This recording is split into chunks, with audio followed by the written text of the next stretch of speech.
What's going on, everybody? Welcome to the Game Time Podcast. We are back again August 17th here on this beautiful Sunday. We've got another episode here for you guys today. Episode 20, Big 2-0.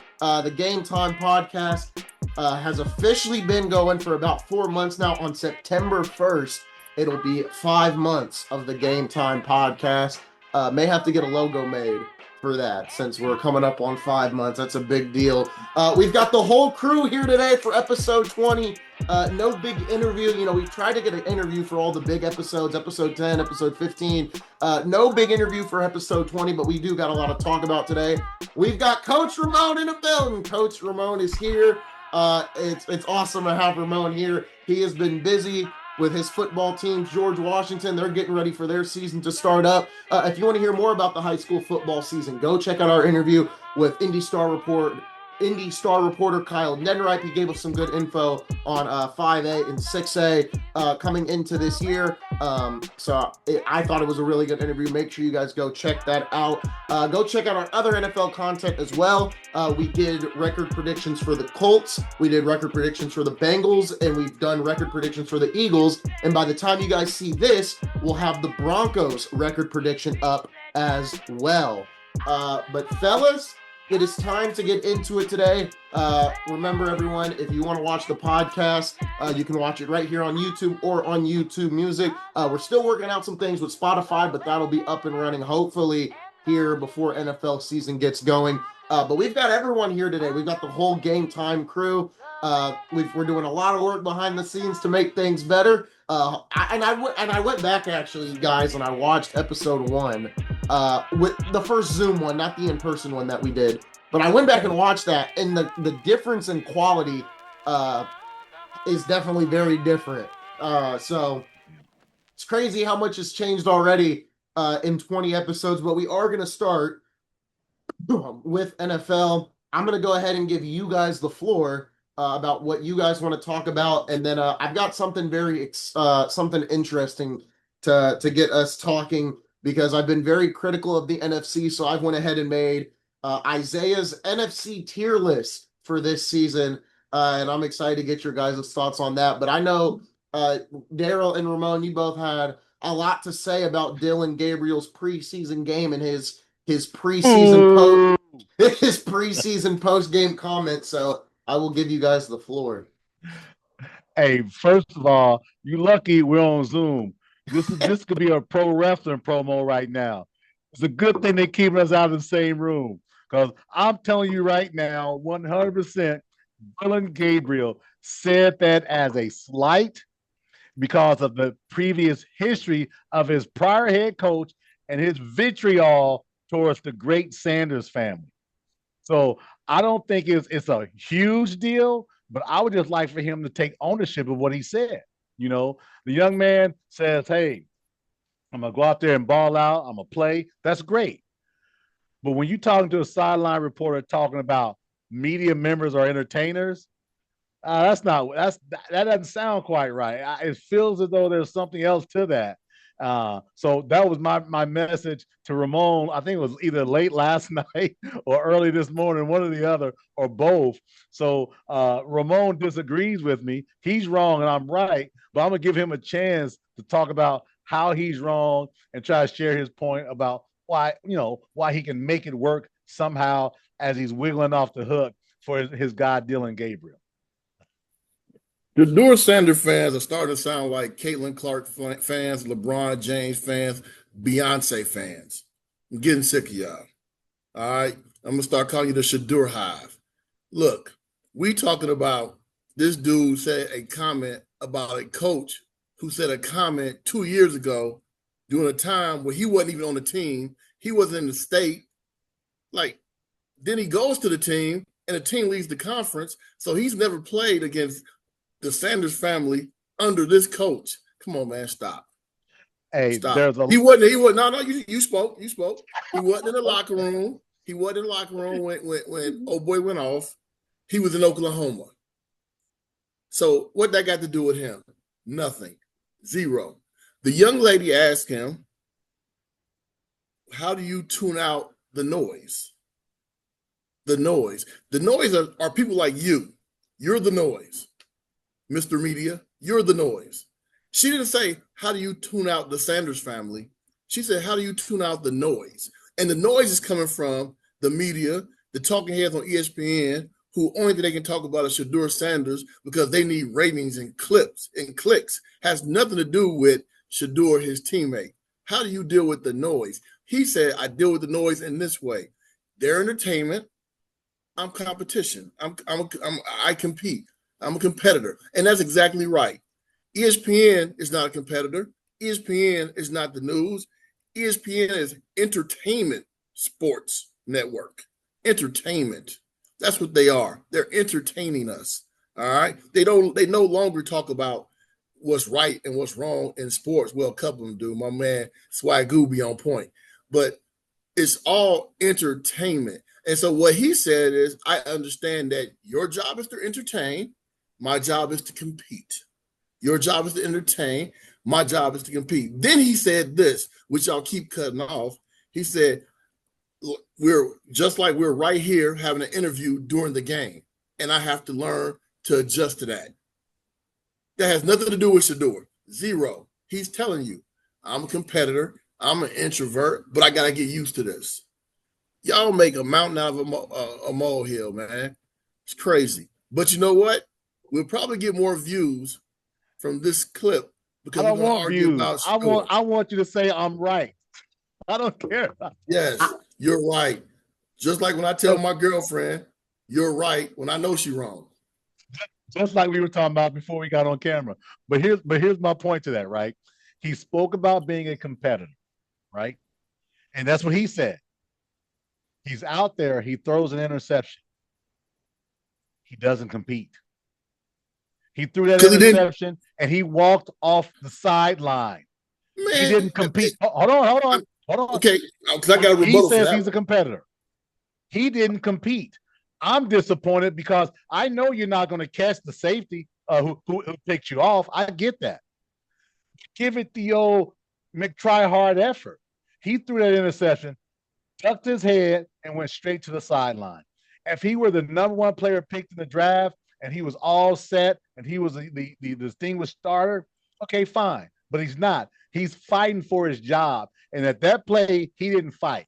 So I'm going to call his card on this competitor. Don't tell me you're a competitor. You're a player. You're an NFL quarterback. But don't tell me you're a competitor when you walked off the sideline to the sideline after throwing that pick six. The guy was at the 45-yard line when you walked off the sideline. Just saying, he could have tripped. The ball could have fell out of his hand. He gave up. My quarterback in high school, we just scrimmaged. I told him, you don't take a hit for nothing. 1, 2, or 3. Bad fumble, kick the mug out of bounds. Fall on it. Do something. Don't take no hits. This is a scrimmage. This is preseason. There's no need to that position, that particular position. Nah, I don't need injuries at that position. So I don't care if he didn't make a tackle in preseason. That doesn't bother me at all. In this Not case, the quarterback. Huh? In this case, In any six case. quarterbacks. They I got don't care 6 in Cleveland. Yes, and you got 3 hurt. You got a Shedeur with an oblique, you coming off a hammy, the other guy coming off a hammy. You don't add to the list, man. You got 3 weeks before the season starts, right? You got 3 at last. So this pro football, man. I know y'all want to be entertained. No. I don't want to be entertained in this case. If you say you're a competitor, compete. Compete. He competed every down. There's no need for a quarterback in preseason to jump out there and do something that they don't ever practice, they don't ever do. Right. They don't tackle people. They don't practice tackling people. Man, dude, your shoulder is your money. If that's Shedeur Sanders not doing that, we're talking about it for the next 2 weeks. No, we're not. We're calling him ice out and everything else. I'm just saying what's good for the goose is good for the gander. We're not talking about Shedeur if you doing that, man. Y'all sensitive, man. Man, I'm start calling y'all Shedeur baby mamas. Remove the word competitor. I'm a player. You're not talking about me. You're not talking about me. Because I'm a player. I'm a quarterback. I'm not a competitor. Hey, Isaiah, I'm gonna talk about you, man. I'm gonna talk with you. I'm talking with you. You got an MVP of the league who wouldn't fall on a fumble in a Super Bowl. You know, now you're talking about a guy who ain't going to tackle in preseason? And What my you man? know what? Hold on, what my man? What from the world famous answer? We talking about practice? About practice. Hey. So for me, my opinion on it is neither of them are going to start. So it's not. Neither of them are going to start come week one. It's going to be Flacco, I think. Shedeur Sanders will be the starter come week 5. Book it. Mark the tape. Nah, they'll let Pickett start before he does. Have y'all listened to what their coach has been saying? Did you hear what he said? I don't care what his coach has been saying. I'm a Sanders fan, and that's all that matters. He's a better player than Gabriel. His lineage is there. It's time to put some respect on the Sanders name. Somebody cue up the Beyonce music, man. This dude's from the Beehive, man. That's a copyright thing. We can't do that. He better not ever say anything about LeBron fans. Dude, because this is worse. Hold on. I'm calling it like it is. The man balled out. He had a really good preseason game. He played well. Then the guy who is a look at that. Look at that. Yeah, look at that. Yeah, look at that. Yeah. Cock gonna run around the house like this tomorrow. Yes, sir.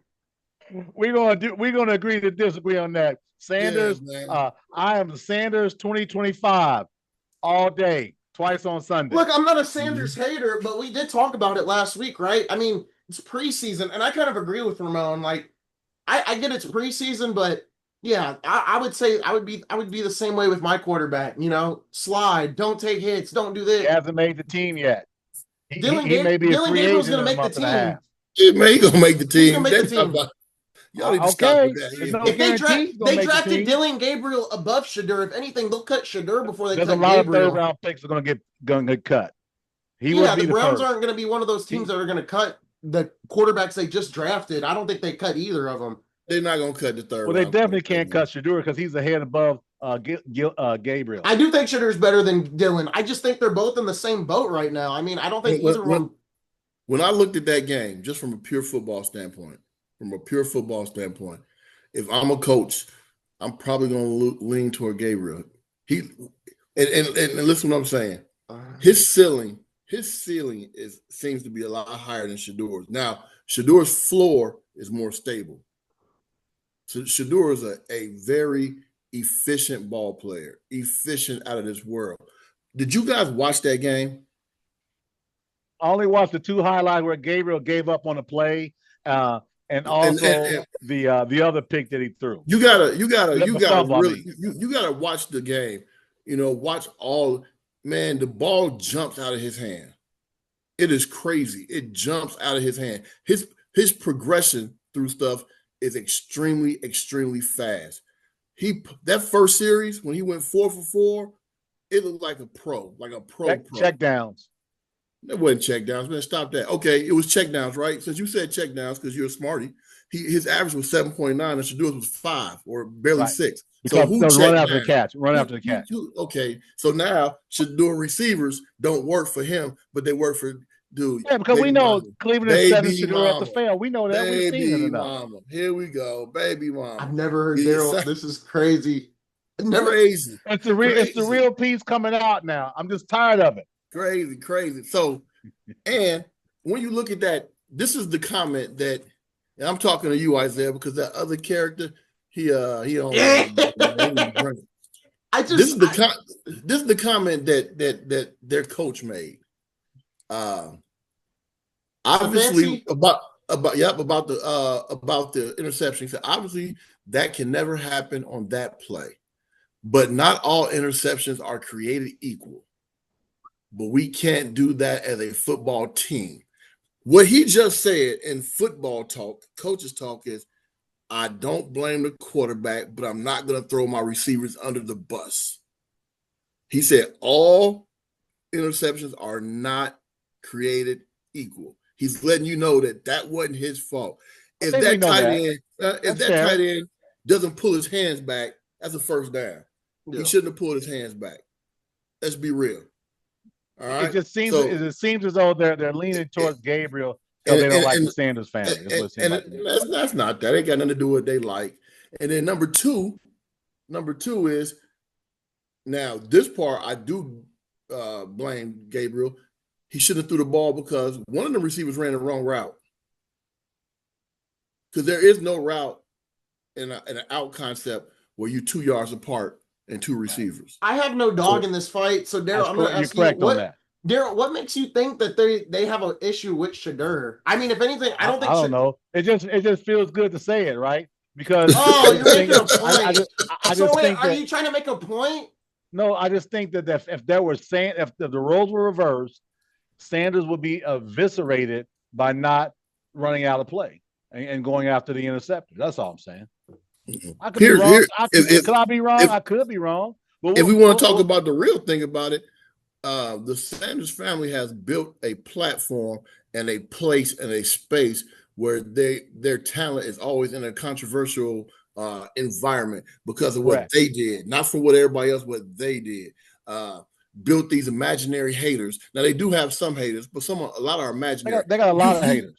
You can't have that many haters when your jersey outsells everybody in NFL. Then you got a lot of people who like you. The voices are louder than those who hate. We know that. No, what's louder is money. Louder than those. What's louder is money. Money is louder. If you're selling the most jerseys in NFL, you ain't got haters. You got likers.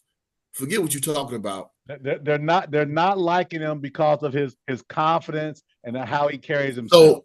So we'll see it play out. There's a great example. Tony Grossi, he's a radio guy for the Browns. There was a report that came out, this was before any preseason game, that Shedeur was throwing before practice, after practice, and his shoulder was sore. And the guy was getting on him about, why are you throwing so much and making your shoulder sore? And his co-host jumps him, and he's like, how are you going to get on this guy for working before practice and working after practice and stuff like this? So I find it true that when people hate on a certain player, that gets pushed out more than the positive side of things, whether that's Sanders, Clark, LeBron, Jordan, even singers, Michael Jackson, anybody. The haters are always going to be louder. Exactly. But clearly they're louder right now. And I understand that. Shedeur's going to be fine. He played good in preseason. Gabriel played good in preseason. It's not like neither of them had a bad game. They're not. Neither of them are going to start. Though they may start at some point of the season. But Flacco will probably be the starter come week 1. And if one of them do become the starter in week 1, we know that Flacco's going to be the starter week 1. I think we all know that, right? I think that wouldn't be a surprise. I'm just saying I wouldn't be surprised that Mr. Sanders is a starter in Cleveland before the end of the season. And let's not be surprised if both of them play bad in the regular season. I mean, they played good in preseason too. Yeah, I promise you, they're both going to play bad. Here's a couple I things. think that's a given. You touched on something that's really cool, Isaiah. You know, the negative is always going to be out there more because we're in a negative society, and it generates more clicks and viewers and comments and confrontation and confusion and communication or whatever you want to call it. But let's be real. You do not have a lot of haters when you're a top 5 selling jersey. When you sold out the stadium in a preseason game, you got a lot of people that like you. Yeah, a lot of people like you, and just like the group that we're in on social media platform, Cott, you know, you guys talk about me being a hater of Sanders, and you would think that it's a hating group, but man, it's about 20 of y'all that's in love with this dude. Like y'all in the next. I wouldn't say love. We just respect talent. Lust. No, I wouldn't say lust either. That's infatuation. I'll leave that for others, but I would say we respect the talent. Oh my gosh. Well. So this is a good segue since I made my point and Ramon didn't admit that he was wrong, but we all know. What are you segueing to though? The continuation of the preseason. Okay, I do want to. I don't want to bring. What do I want to bring up here? No, Isaiah. Let's talk about the best rookie quarterback right now. Who is that? In New York. Oh, Jackson Dart. Dart did look good. Dart did look good. We don't want to talk about what's really important. He the best looking rookie quarterback. It ain't close. It ain't close. Yeah, Dart looked good. I think Dart looked good. He's got a better offensive coordinator for sure. He's got better talent around him as well too. Oh my goodness! Come on. I'm about to log off, man. I'm tired of this dude, man. I'm about to log off, man. Stephen A. Cott. That's what he was. Stephen ain't caught. Hey, I think no. Dart looked good. I don't even want to talk. I don't even want to talk about who I want to talk about because I'm seeing. I think a lot of people, when it comes to these quarterbacks this year, there's so much like oh my gosh, this guy should start. This guy should start. Like I'm seeing this stuff It'll about. play out. It'll play out, but it's just like, oh my goodness. There's just a lot of quarterbacks right now. Like I think Seahawks fans are like really drooling over the fact how good Milrose looked, and that's really good. It's no discredit to Milroe, but Milrose looked good. I haven't got to watch. Moments. They're gonna all have their moments, right? I haven't got to watch when Ewers in Miami. I don't know how well he's doing. Supposedly Ewers the other day. Supposedly Ewers looked great the other day as well. And that's the thing with rookies, right? Man, you talking about a roller coaster ride. Yeah. But you also got to remember they're not playing against ones, they're playing against twos, threes, and guys that are going to be on the streets, in a couple of weeks. Ramon wasn't here, so I am going to bring it up. Okay.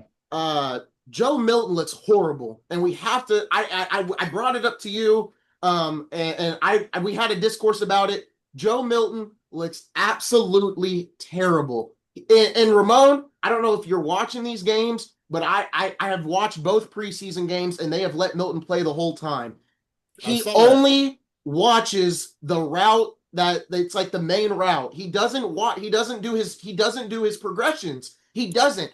There was a throw. He throws a deep ball. The safety has it covered over top. The corner is on the receiver, and then the safety's coming over top. It's a direct interception in the end zone. He's not ready to be the quarterback 2 this year if that goes down. And I said it in the first preseason game where people said he played way better in that one. He didn't play good in that preseason game either. He didn't play good in this preseason game as well. He had flashes, but as someone said when I was watching their video going over it, the flashes are not outweighing the bad stuff. He's making way too many mistakes. He can throw the football, that's fine, but there's not enough tangibles there, and especially when he's trying to go through his progressions, it feels like he doesn't even go through his progressions. So I think they got to give Will Grier a shot for the backup spot. I hope they let him play in this third preseason game. I think that's the last preseason game because they don't do 4 anymore. So that's kind of my thing right now. I just had to get that out of the way because there's a lot of Joe Milton supporters, and I'm like, look, I don't think anybody's saying the guy's going to be your next. It's a pretty Tom deep Brady. He's a young guy. And that's the best part about it. Time to develop, just like any other young player. I just think it's interesting that we talk about Milton. I mean, anybody who says Milton's should be a starter, I mean, that's just emotion. What's the saying? He's 1 year away from being 1 year away. That's Joe Milton. He's 1 year away from being 1 year away. That's what I've seen from him at this point. He's not there. He's not ready yet. If that goes down, we're gonna have a top 5 pick in the draft. So we'll see. We may have a top 5 pick regardless. I was gonna say, based on what you said last week, they're gonna be a top 5 pretty much anyway, right? Yeah. Like I said, between 7 and 9 wins. I mean, that's more like 4. So now you're saying 4 wins? Oh, they're gonna be horrible. I can't wait to do the schedule today.